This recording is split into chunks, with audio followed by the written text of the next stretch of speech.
किसी ने पूछा है कि अच्छे कर्म करके दुख क्यों मिलता है। मैं आपसे सहमत नहीं हूँ इस बात पे। मैं नहीं मानता कि दुख मिलता है, क्योंकि अच्छे कर्म करके हमेशा एक अच्छा एहसास भीतर मिलता है। अगर वो अच्छा कर्म है, अगर आपको लगता है कि उससे दुख मिलता है, तो आपको गहनता से अपने कर्मों को देखना होगा कि जो कर्म आप कर रहे हैं उससे कहीं दूसरों को नुकसान तो नहीं हो रहा, कहीं दूसरे यूज तो नहीं हो रहे।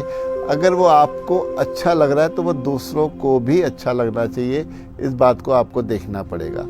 दूसरा, हम ये भी देख सकते हैं कि कई बार ऐसा होता है कि हम अच्छे काम करते हैं लेकिन उसका फल हमें तुरंत नहीं मिलता। जो हमारे पिछले कर्म ऐसे होते हैं जिसका हमें पे बैक करना होता है, वो पे बैक तब हम अगर कर रहे होते हैं तो हमें लगता है वो इन कर्मों के अकॉर्डिंगली हम कर रहे हैं, लेकिन वो पिछले कर्म होते हैं।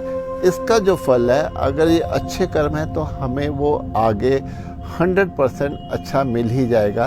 तो आप, एक तो मैं यहाँ भी ये भी कहूँगा कि आप अच्छे काम कर रहे हैं तो अच्छे की आशा भी क्यों रख रहे हैं। फिर वहाँ वो अच्छा कर्म उसको कैसे कह सकते हैं।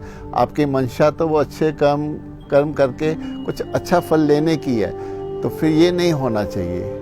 जैसे कृष्ण जी ने भी कहा है कि अपने कर्म को करते चले जाओ, फल की इच्छा मत करो, तो ये बिल्कुल सही है।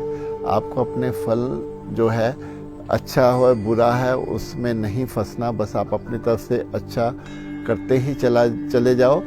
जो ईश्वर आपको देगा उसमें राजी होना सीख जाओ, क्योंकि कई बार दुख में भी हमें जो एक अनुभव होता है, जो हमें सीखने को मिलता है, जो हम और ईश्वर के करीब होते हैं, वो उस दुख के ही कारण भी हो सकते हैं और ये ईश्वर की ही प्लानिंग होती है।